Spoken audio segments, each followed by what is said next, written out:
Le mercato hivernal a déjà ouvert et certains joueurs tunisiens sont déjà prêts à rejoindre un nouveau club. Après cette Coupe du Monde plutôt bien jouée pour nos Tunisiens, certains ont montré des intérêts pour certains de nos joueurs. Yo tout le monde, c'est Mounou, j'espère que vous allez tous très bien. Donc aujourd'hui une nouvelle vidéo, on va s'intéresser au mercato de nos joueurs tunisiens. Dans quel club ils vont aller, est-ce qu'ils vont prolonger, quels clubs sont intéressés par nos joueurs. Donc sans plus tarder, avant que la vidéo ne commence, n'hésitez pas à vous abonner, liker et partager. Et sur ce, je vous dis à tous, bonne vidéo. On commence premièrement, malgré sa démission, le coach tunisien Jalel Kadri a été prolongé jusqu'en 2024, donc au moins jusqu'à la CAN 2024 par la direction de football tunisienne. Donc de base, il voulait pas rester à son poste tout simplement, mais la Tunisie a refusé sa démission. C'est rare, mais bon, même si ça reste plutôt un bon coach, faut accepter ça et peut-être recruter un meilleur coach, pourquoi pas. Mais bon, on respecte coach Kadri et il sera avec nous jusqu'à la CAN 2024. Ensuite, on voit avec Nader Gandri qui va finir les 6 mois qui lui restent au club africain. Donc contrat qui se termine le 30 juin 2023. Donc à suivre après ce qu'il va faire prochainement. Mais en ce moment il est très bon avec le club africain. Et tout simplement l'équipe nationale de la Tunisie. Donc voilà, il va finir ses derniers mois. Et on va voir ensuite ce qu'il va faire.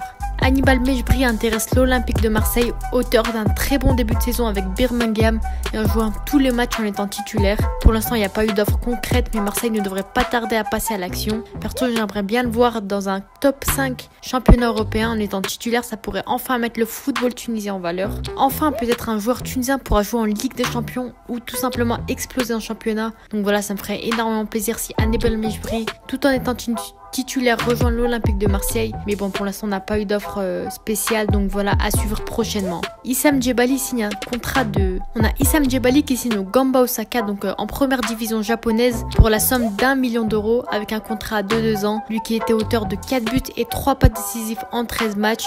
J'espère qu'il pourra continuer à bien jouer au Japon et qu'il ne se fera pas oublier en allant là-bas. Donc voilà, c'est ce qui arrive fréquemment aux joueurs comme ça qui signent en Asie ou dans d'autres clubs comme ça. J'espère qu'il continuera à être très bon avec son club, à performer avec la Tunisie. Donc voilà, à suivre pour lui. Je souhaite tout le courage possible, lui qui s'est récemment exprimé avec la Tunisie. Donc voilà, ça reste un très bon joueur et Inch'Allah il fera une très bonne saison avec eux.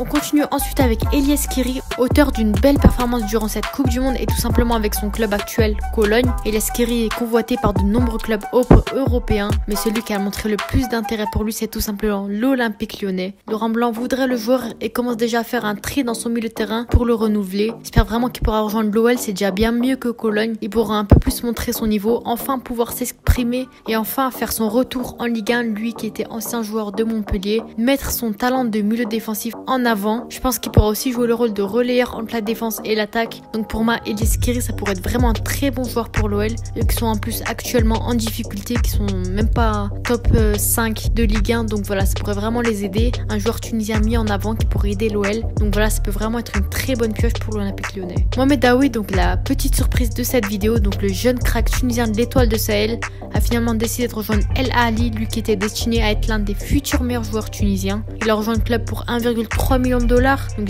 je sais pas exactement c'est combien en euros, mais ça doit être exactement quasiment la même chose. Les droits étaient à 4 buts en 6 matchs durant ce début de saison avec l'Étoile. Des stats qui restent vraiment très très bonnes. J'espère qu'il pourra un jour rejoindre un bon club, pourquoi pas l'Europe, mais en tout cas j'espère surtout pas pour lui d'avoir fait le mauvais choix. Donc voilà, ça reste un club compliqué, El Ahly, lui qui est pas un très très gros club mondial, mais ça reste un des meilleurs clubs africains. Donc j'espère qu'il pourra s'exprimer et pourquoi pas être un des meilleurs ailiers tunisiens, tout simplement africains. On continue ensuite avec Mohamed Ali Ben Romdan, comme depuis un moment.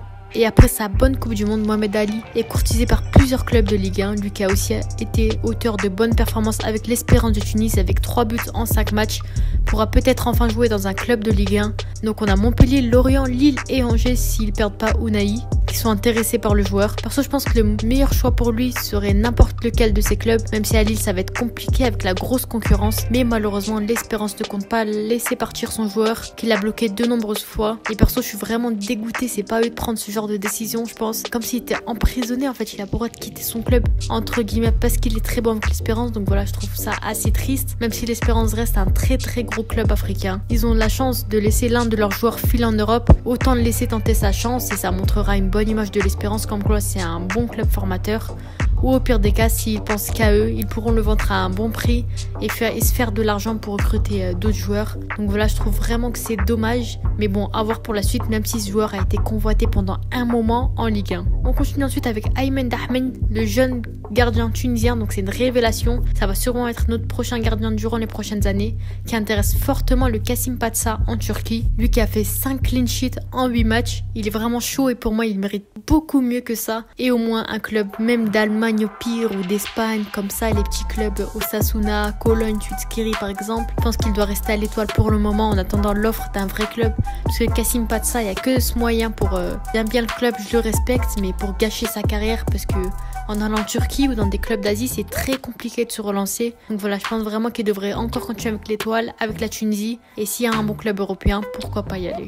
On continue ensuite avec Moataz Zemzemi. Ça fait un moment qu'on n'a pas entendu parler de lui, c'est vrai, il joue dans le petit club des Chamois niortais et intéresse Angers. Aussi si jamais Unai parvenait à quitter le club. Donc j'ai d'ailleurs fait une vidéo sur Unai, donc n'hésitez pas à aller la voir. Mais encore une fois, on n'a pas eu plus d'infos et à voir dans les prochains jours. Mais je pense que Moataz Zemzemi, ce sera une très bonne offre pour lui. Enfin monter en Ligue 1, même si le club sera sûrement relégué en Ligue 2. Mais bon, ça reste déjà ça reste déjà mieux pour lui. Pourquoi pas se relancer et peut-être revenir en équipe nationale de la Tunisie. Lui qui a joué pour Strasbourg et qui est maintenant dans un petit club de Ligue 2, je crois bien. Mais bon, je pense vraiment que ça pourrait plus le mettre en valeur. Peut-être qu'il aura plus de temps de jeu, même si ça va être compliqué. Mais bon. Et on finit avec ce joueur, c'est la très grosse surprise de ce mercato tunisien, Mohamed Draguer. Après avoir fait de plutôt belles performances avec la Tunisie et de très belles performances avec Lucerne, son club actuel, Draguer intéresse l'Inter en cas de départ de Dumfries. Franchement, ce serait une dinguerie si Draguer rejoint l'Inter. Tout en étant titulaire, on aura enfin un joueur qui joue dans un top club européen. Après, ce serait très très compliqué, mais bon, on peut toujours y croire. Et si jamais Dumfries part, je pense que l'Inter pensera directement à Draguer. Donc voilà, on n'aurait jamais imaginé un transfert comme celui-ci. Draguer qui a été assez médiocre durant cette Coupe du Monde, mais bon, j'ai vraiment confiance en notre joueur. J'espère vraiment qu'il pourra rejoindre l'Inter. Il faut déjà que Dumfries quitte l'Inter Milan. Ça va être déjà très compliqué, lui qui est un très bon joueur actuel. En plus, Draguer, il est nommé le buteur latéral, lui qui marque énormément de buts avec son club de Suisse, Lucerne. Donc voilà, j'espère que vraiment ça peut être une très bonne offre pour lui, mais j'ai peur qu'il finisse en joueur remplaçant et qu'il fasse jouer un joueur à la place et qu'il finisse remplaçant jusqu'à la fin de son contrat. Mais bon, je pense vraiment que ce serait très intéressant pour lui de rejoindre l'Inter de Milan et ça mettra le football tunisien en valeur tout simplement. Puis on a récemment appris que Aïssa Leidouni avait reçu des offres d'Italie, notamment de Serie A avec la Sampdoria et de Cremonese, dernier de Serie A, qui a fait la même offre que la Sampdoria avec un prêt avec option d'achat à Ferencváros, le club actuel d'Aïssa Leidouni. Donc 500 000 € ou